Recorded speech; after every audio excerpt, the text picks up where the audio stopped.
Bon, jamais 203. C'est pas drôle, mais je veux dire râleur professionnel, faut croire. Bonsoir à vous. Connaissez-vous Minotaku? Normalement oui, car je vois pas quoi d'autre vous amènerait à m'écouter. Il a publié une vidéo où il fait un classement par an de ses animes. Et c'est une confondante tristesse. Alors commençons sans tendresse ni animosité, afin de faire clair et concis. Minotaku est un mec qui papote autour du sujet de l'animation japonaise. Une formulation bien vague au reflet de la bière bon marché que sont ses vidéos. Sautons l'apéritif pour faire de l'œnologie. Donc je vais commencer par dire pourquoi j'aurais été réjoui de boire avec lui. Important. Déjà, on lit un manga et on regarde un animé. Que je reprenne plus personne dire qu'il regarde un manga, hein, sinon ça va mal se passer. Je vous le dis. Bon, ça c'est un petit peu plus accessoire, mais il faut quand même le savoir pour avoir un certain recul sur ce mot, le mot otaku. Même si moi, actuellement sur ma chaîne, je l'emploie comme ça et que même c'est rentré dans la culture française comme ça, le mot otaku de base ne veut pas forcément dire quelqu'un qui aime la culture. Voilà, c'est quelqu'un qui aime à table comme dirait personne. Et un peu de rigueur, d'autant que là, Ça pour expliquer que certaines personnes manquent beaucoup de recul sur la vie des gens et l'interprétation des mots écrits, ou des mots dits d'ailleurs. il dit quelque chose de sensé qui manque cruellement sur internet, et spécialement dans l'affaire des weebs, qu'il faut dire particulièrement puéril. Ensuite, il dit ça. Encore une fois, je suis un anime man en fait. Oh joie, je cessais d'espérer rencontrer qu'enfin il vint, quelqu'un qui ne mélange pas la lecture et le visionnage dans la même activité. Sauf que, désillusion, il fait continuellement cet amalgame. Alors les gars, Black Clover malheureusement je juge encore que l'animé les gars, mais là c'est trop dur. De ce fait, si vous êtes trop impatient, il va falloir acheter les mangas, voire lire les scans. Plus fort, il dit ça. Pourquoi je vous conseille de regarder des animés plutôt que de lire des mangas? Déjà parce que moi je préfère regarder des animés, et parce que je juge que nous sommes dans une ère, dans une époque qui est dans le digital, qui aime totalement ce qui est numérique et ce qui va vite. C'est donc naturellement que je vous recommanderais de regarder des animés plutôt que de lire des mangas. Je ne saurais exprimer le pathétisme de ces déclarations. Car en effet, il dit aimer les animes, mais ce dont il ne se rend pas compte, c'est qu'il est dans la consommation de base. Alors, définissons les choses. D'abord, le terme consommation. J'active ma magie rapide, métaphore culinaire! Prenons un plat. Vous ne lui accordez pas de valeur si vous n'avez pas faim. Et le plaisir de le manger est une excitation des papilles. Vous consommez. À l'inverse, un repas auquel vous accordez une valeur qui précède votre faim, et en le goûtant, vous n'allez pas juste vous dire que c'est bon, mais chercher, sentir le jeu des saveurs et créer cette sensation agréable sur vos papilles. Là, vous appréciez le plat. On peut donc résumer la consommation à un plaisir de fait en réponse à des signaux sensitifs, et l'appréciation un plaisir suggéré par des considérations en dehors de vos simples sens. Ensuite, le terme de base. Ce que je n'ai pas dit sur la consommation, c'est que d'un point de vue capitaliste, tout ce qui est acheté est consommé. Donc l'indistinction faite plus tôt ne tient pas. L'ajout de base sert donc à mettre en lumière que le dit consommateur ne soit pas dans une démarche d'appréciation, afin de le différencier d'un dirons-nous consommateur alerte. Ensuite, définissons un autre concept. C'est quoi apprécier? Car oui, de ce que j'en ai dit là, tout le monde peut revendiquer être dans l'appréciation, simplement en savourant, pour continuer sur la cuisine. Eh bien, apprécier a une deuxième contrainte. Car si c'est d'une part chercher ce qui nous évoque des choses, c'est aussi faire le rapprochement entre ce qui nous est évoqué et comment cela nous est évoqué. Chercher la source de ces évocations nous fait franchir le cap de la consommation vers l'appréciation. Se satisfaire de la justesse des éléments évocateurs dans leur contexte en faisant fi du sentiment personnel qui est créé.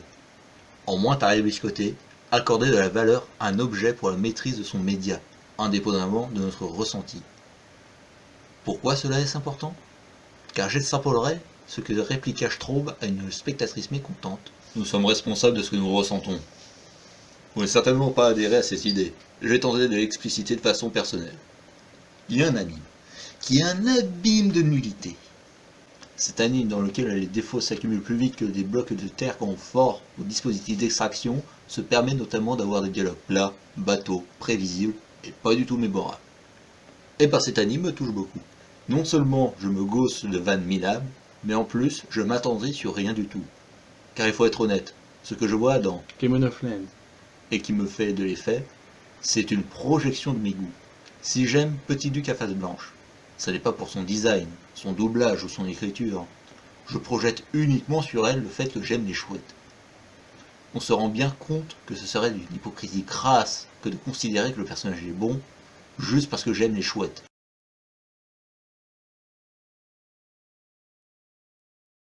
On a presque fini avec les définitions.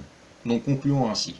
Dire aimer les animes, c'est dire aimer la maestrade d'un auteur dans son utilisation des outils du média de l'animation. L'animation étant fille de la cinématographie, aimer l'animation, c'est aimer la mise en scène. Alors, il n'y a pas que ça. Je suis premier à accorder beaucoup d'importance à la dramaturgie, mais c'est principalement ça. Et ne faites pas les innocents. Quand vous râlez après l'animation d'un quelconque Dragon Ball, c'est de l'ordre de la mise en scène. Autre exemple, dans Naruto. 4 images ont été décriées lors du combat entre Pain et Naruto. Lorsque vous avez fait cette réflexion, c'est que vous avez réagi au fait que l'image, la mise en scène, vous semblait mauvaise, et que cette dite mauvaise mise en scène a occulté votre vision de l'écriture. Si vous étiez dans l'idée qu'il n'y a que le texte et rien que le texte, jamais vous vous plaindriez de trouver une série moche. Donc, je suis ravi de voir que vous êtes d'accord avec moi, l'esthétique d'une série est importante. Allez, ça c'est fait. Maintenant on change le terme objet par œuvre. Car le cinéma est un art et les animes, malgré le contexte industriel, sont au moins des arts d'agrément. Même si j'estime qu'ils peuvent être plus. Résumons pour tout remettre dans votre boucle phonologique. Consommer, c'est le contraire d'apprécier. Apprécier, c'est aimer une œuvre pour ce qu'elle est. Les animes sont des œuvres de cinématographie, donc doivent être appréciées pour leur mise en scène. Donc, que nous raconte Minotaku sur lui et sur vous, son public? On va commencer par écouter ce qu'il dit, sans vraiment s'intéresser aux animes dont il parle. Soul Eater. Oh là là, Soul Eater les gars. J'hésite entre B et A, mais je pense vraiment que je mettrais Soul Eater en A. Honnêtement, c'est une valeur sûre. Et comparé à Fire Force, qui est fait par le même auteur pour ceux qui savaient pas, eh bien je préfère 1000 fois Soul Eater à Fire Force. C'était un truc de ouf. Moi, Black Star, il m'a fait kiffer, je l'adore. L'environnement dans lequel se développe Soul Eater est vraiment incroyable. Très magique, je trouve. J'y repense et j'ai envie de me retaper tous les épisodes. C'était vraiment trop lourd de ouf. Qu'est-ce qu'il a dit là? La question elle est ouverte. Qu'a-t-il dit? A-t-il décrit la dramaturgie? Non. A-t-il décrit la composition de l'univers? Non. A-t-il décrit la mise en scène? L'écriture des personnages? Un commentaire sur le style de dessin? La technique d'animation? La palette de couleurs? Le nombre de FPS? Rien du tout. Il ne fait que dire « moi, personnellement, je », ce qui nous renseigne qu'il est dans une démarche consumériste, où il ne donne de la valeur à une œuvre que selon le kiff que ça lui produit. Mais, qu'est-ce que cela dit sur vous? Avez-vous eu la pensée soudaine, la réponse par réflexe, de me dire quelque chose comme « mais c'est que c'est mon avis !» ou encore « c'est une vidéo légère, calme-toi !» Si oui, dans le premier cas, d'où vient cette idée? Faisons un peu de psychologie Nietzsche.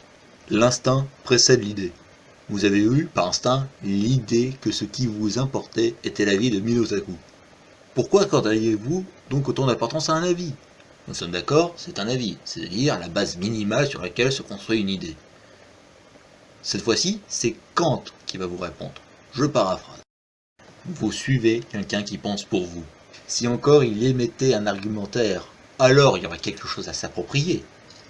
Vous pourriez le suivre afin de cueillir sa pensée pour nourrir la vôtre. Mais un avis comme celui-ci est stérile.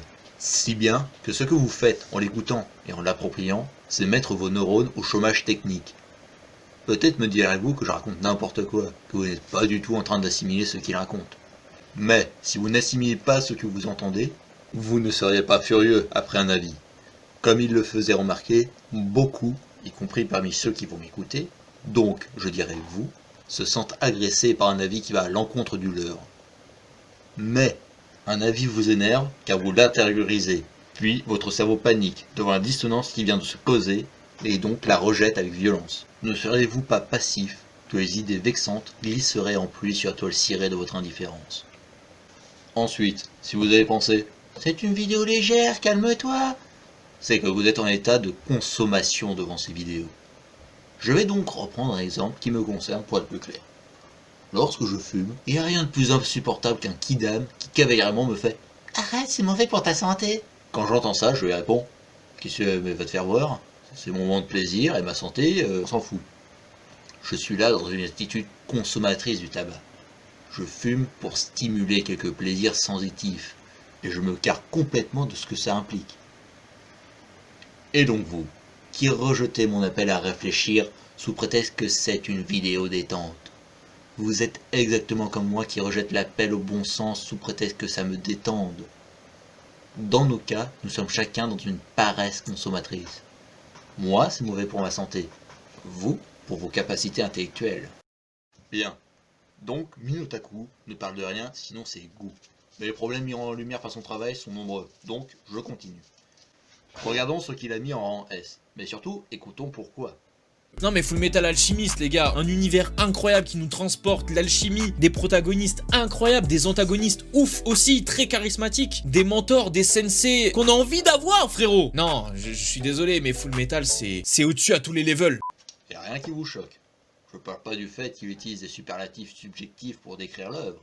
Non. Mentors, des sensei qu'on a envie d'avoir frérot. Il est littéralement en train de fantasmer sur cet anime. Si ça me fait réagir, c'est ce que ça raconte sur lui. Il est en train de nous dire qu'un de ses seuls repères, dirons-nous philosophie, au sens philosophie dit, sont des personnages qui n'existent pas. C'est-à-dire qu'il est en train de célébrer des mentalités, des connaissances, injectées à des personnages fictifs par un auteur. Grosso modo, il nous avoue que ce qu'il poursuit comme idéal, c'est l'imaginaire de quelqu'un d'autre que lui. Alors oui, ça sonne très étrange comme déclaration. On croirait que j'extrapole d'une pauvre déclaration, une théorie du complot alambiquée. Je fais juste remarquer qu'il est malléable. Sa pensée est soumise à celle de tout auteur qui arriverait à le toucher dans ses viscères. Ce que je dis reste flou, donc continuons sur Naruto. Il déclare s'être identifié à Naruto, à tel point que ce qu'il a aimé chez le personnage, c'est le fait qu'il grandisse en même temps que lui. Et il l'a pris en modèle. En somme, Naruto est un fantasme auquel il remet sa réalité. Car Naruto est un garçon qui a des pouvoirs magiques. Un garçon qui a de grands objectifs, des valeurs morales basiques et volatiles, et qui résout les problèmes qui n'existent pas. Certes, ce qu'il affronte peut être symboliquement traduit par ce que vit quelqu'un comme vous et moi, mais du coup, ces méthodes aussi sont symboliques. Donc au final, on a juste un idéal métaphorique de comment fonctionne le monde. Prenons un exemple bête. Naruto devient Hokage. Mais quel est son vrai parcours? Mérite?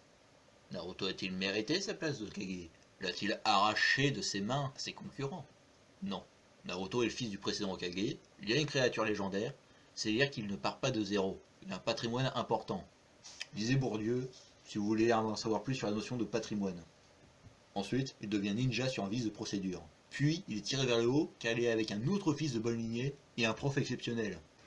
Après ça, il va se faire un nom, grâce à des faits d'armes qui, la plupart du temps, sont le dénouement d'un concours de circonstances. Enfin, il se fait une place parmi les grands en faisant de son héritage l'élément clé de la victoire militaire. Vous pouvez trouver que son attitude, sa mentalité sont louables. Il reste que le message réellement envoyé par l'œuvre, sûrement aux grandes dames de son auteur, c'est que le roi l'est par lignée, le pauvre par fatalité. Avec ça, je m'épargne d'expliquer en quoi le dépassement de soi n'est jamais un véritable message dans les shonen. Et vous vous rendez bien compte, c'est parce que vous projetez vos fantasmes dans cette œuvre, pour qu'au lieu de chercher à être grand dans votre vie, vous vous contentez de vivre la gloire par procuration au travers d'un héros improbable et surpuissant.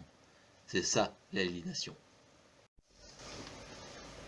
Et si je vous parle de ça, c'est déjà dans l'espoir de faire naître en vous la petite étincelle de révolte qui ne sera jamais que « laissez-moi jouir de ma pensée ». Pour moi, ce simple état de quart de majorité généralisée serait beau. Mais surtout, d'en venir au plus important, comment lui et vous en êtes venus à cette bassesse intellectuelle. Il nous le dit ici. J'ai appris beaucoup de choses avec les animés. Vous trouvez ça anodin? Vous vous dites que oui, vous aussi, vous avez appris des choses à travers les animes? Et je ne nie pas aux animes une capacité de vecteur de savoir. Prenons par exemple Mob Psycho 100. Alors, je ne l'ai pas vu. Je vais en parler en réaction à ce que Minotaku dit. Car le protagoniste se met très souvent en question sur la raison de son existence. Il arrive pas très bien à comprendre qu'est-ce qu'il fait dans le monde, pourquoi il a ces pouvoirs-là. C'est une qualité pour l'anime d'aborder le sujet. Mais vous vous rendez bien compte que la question est trop complexe pour être abordée au milieu d'un scénario. Alors, si vous lisez Sartre, Mob Psycho 100 à côté n'est pas grand-chose. Au mieux, c'est une vulgarisation, au pire, c'est du n'importe quoi. Continuons dans la lignée. Quand il nous parle de découvrir la philosophie japonaise, il nous dit pas ce que c'est embêtant. Donc faisons ensemble ce travail. Qu'est-ce que la philosophie japonaise? Contentons-nous d'une bouchée. Le décit, présenté par notre annotation, nous fait remarquer la chose suivante. Le terme peut être pris de trois façons. Soit la production philosophique fortement occidentalisée depuis le XXe siècle, soit la mentalité typiquement nippone, que l'on pourrait appeler aussi l'art de vivre, enfin la production intellectuelle des penseurs japonais au cours de leur histoire. En somme, les idées véhiculées et débattues par les Japonais avec des références japonaises. Ici, Minotaku parlerait du troisième cas, celui de la pensée telle qu'il l'imagine possédèrent les samouraïs. Et donc, cette pensée-là est principalement dominée par le confucianisme et le kendo. Que nous dit le confucianisme? Il s'agit d'une école de pensée dont l'on ne va s'intéresser qu'à la branche morale. En somme, la voici, citation. Qui voulaient organiser l'État réglerait leur cercle familial. Ceux qui voulaient régler leur cercle familial visaient d'abord à développer leur propre personnalité. Ceux qui voulaient développer leur propre personnalité rendaient d'abord leur cœur noble. Ceux qui voulaient ennoblir leur cœur rendaient d'abord leur pensée digne de foi. Ceux qui voulaient rendre leur pensée digne de foi perfectionnaient d'abord leur savoir. En outre, le kendo est simplement l'art du sabre. Mais il n'est pas que technique de combat, mais aussi façon de penser, résumé comme cela. L'art du sabre vient des ascètes de la montagne. L'essence de notre tradition est l'obtention d'une position inattaquable, consistant à battre nos adversaires alors que le sabre est encore au fourreau, et étouffant leurs actions et remportant la victoire sans sortir le sabre. Quand vous êtes engagé dans le combat, détachez-vous de toute pensée de victoire ou d'échec. Parvenez à un esprit pur et libre, unissez-vous avec les dieux. Alors c'est bien beau, mais ça vous fait une belle jambe. Bien, maintenant posez-vous la question. Avez-vous vu dans un anime un personnage suivre ses doctrines, ses principes? On peut entendre dans ceux qui voulaient rendre leur pensée digne de foi, perfectionner d'abord leur savoir, la célèbre phase d'entraînement de tout bon neketsu. Or, les phrases d'entraînement sont causées par leur pensée digne de foi. Attends. Je veux dire par là qu'un Naruto, qu'un Ichigo, qu'un Goku, qu'un Yu, qu'un Kazuki, qu'un Soul, et j'en passe, tous leurs entraînements n'est à la recherche d'un savoir pour faire naître leur pensée. Ils ne font que se renforcer pour suivre leurs convictions. A l'inverse, dans la pierre et le sabre, Musashi décide de faire une rizière là où on lui a dit que c'était impossible. Il apprend cependant à travailler en harmonie avec la nature, et de cette expérience, il en retire des principes qu'il appliquera à l'escrime, affûtant ainsi sa maîtrise. Aussi, voyez-vous ces héros aller au combat détachés de toute pensée, de victoire ou d'échec? Parviennent-ils à un esprit pur et libre, unifié avec les dieux? Non, ce sont des boules d'émotions galvanisées par la colère. En fait, ce dont ne s'est pas rendu compte Minotaku, et sûrement vous, c'est que la japanisation est complètement américanisée. J'entends par là que les protagonistes ont la vérité vraie et écrasent les méchants qui ont tort. Oui, je caricature, je passe sous silence les introspections des protagonistes, pour autant qu'il y en ait. Mais une fois en face de l'antagoniste, pour le combat final, c'est bien ça qui se passe. Le gentil arrive, il a raison, le méchant a tort. J'utilise le terme américanisation simplement car c'est typiquement américain cette idée de protagonisme qui incarne des valeurs et qui gagne car il a ses valeurs. Par contre, là où se détachent les animés, c'est qu'ils sont dénués de ferveur nationale. Pour résumer cette partie, Minotaku nous montre ici son inculture. Celle-ci entraînant fatalement de multiples reprises quant à l'interprétation des œuvres et ses raisonnements sur la nature des animes. D'où le caractère aliéné de ses propos. Il ne peut produire de discours qu'il n'aurait entendu en synthèse de tout ce qu'il a vu. Il a accepté trop de choses pour ne plus pouvoir que les régurgiter. Ainsi, lui, et ceux parmi vous qui lui ressemblent, êtes noyés sous une masse d'abrutissements homogènes. Pause. Qu'est-ce que je viens de dire? Pourquoi le terme abrutissement? C'est une simple compilation de tout ce que je viens de vous expliquer. Regarder des animes bas du front, sans recul ni repère culturel, tout en se contentant de kiffer ou de zapper, mène à un engourdissement intellectuel. Je ne dis pas que vous êtes bête, stupide, je ne le pense pas. Jusqu'à maintenant, j'ai parlé des problèmes premiers, c'est-à-dire pourquoi est-ce qu'il n'a pas de légitimité. Maintenant, les problèmes secondaires. Pourquoi ce qu'il dit sur les animes est faux. Jetons un œil à sa vidéo « Comment commencer les animes ». Commencer un animé ou même un manga, regardez les plus populaires et les plus connus, simplement parce qu'ils ont plu à une majorité et il y a donc de grandes chances que ça vous plaise également. Alors, cette logique s'applique aux livres, films, musique, jeux vidéo. Vous sentez le vent tourner, non? Sommes-nous pas d'accord pour dire que les jeux vidéo les plus populaires sont pas terribles? Il suffit de voir les torrents de gerbes couler lorsque l'on nomme Undertale, FIFA, Call of, Fortnite, LOL, faites votre choix. Bien. Peu importe lequel de cette sélection vous considérez comme un cancer, imaginez maintenant que ce jeu ait été présent à la création de l'industrie du jeu vidéo. Et par conséquent, cette communauté fut une des premières communautés à se former. C'est-à-dire qu'autour d'eux, l'industrie aurait produit myriades de clones qui seraient tout aussi populaires que l'étron de votre choix. Iriez-vous dire dans ce contexte à quelqu'un « Pour un jeu populaire, c'est de la bonne cam ?» Non. Eh bien c'est l'état de l'industrie japoninaise à l'heure actuelle.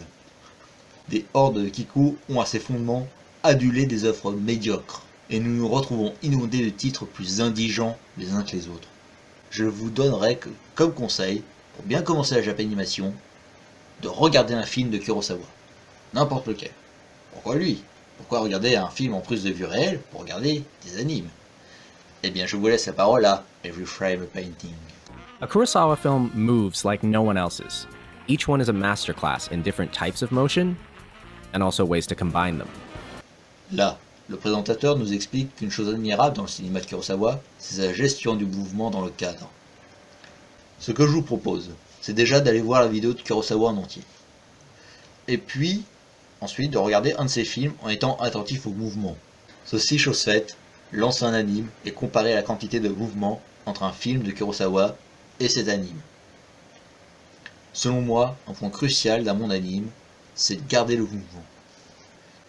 Toujours garder un filet de vie qui ne nous laisse pas devant une bête image fixe. Alors forcément, les animes ne sont pas limités à ça. L'immobilisme peut être justifié.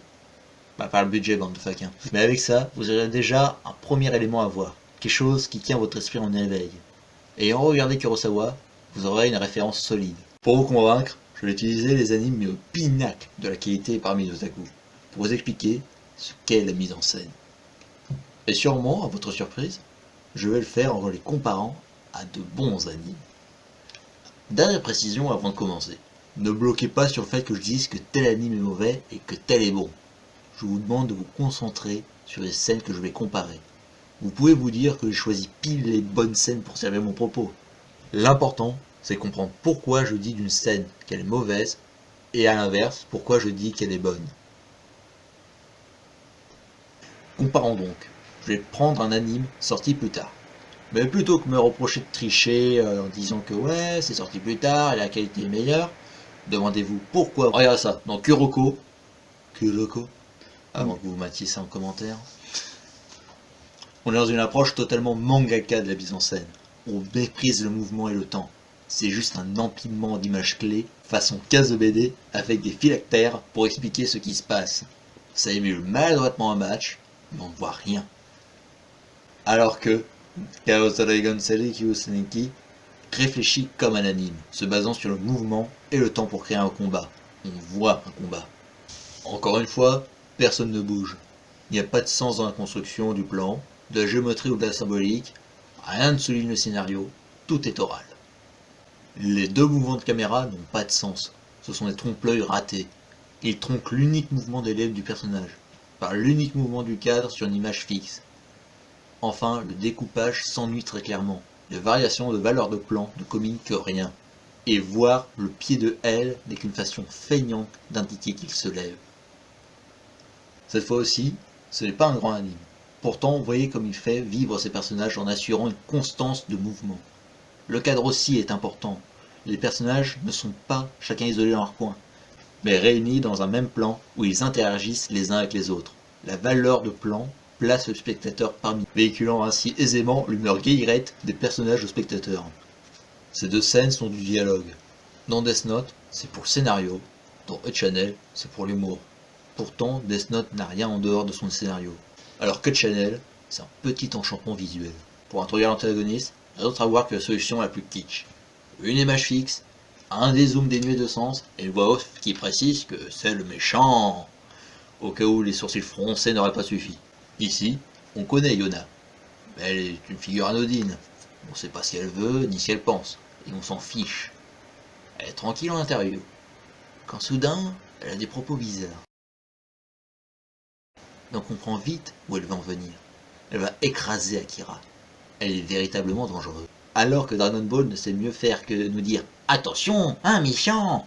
Wixos nous laisse comprendre le danger que représente Yona et appréhender les exactions qu'elle sera capable de mener. Bon, je vais m'arrêter là. Je vais même laisser passer les énormités qu'a sorti Minotaku. Ce qui compte, c'est que vous compreniez bien qu'il vous faut faire un choix. Être de ceux qui aiment les animes ou de ceux qui se nourrissent de médiocrité.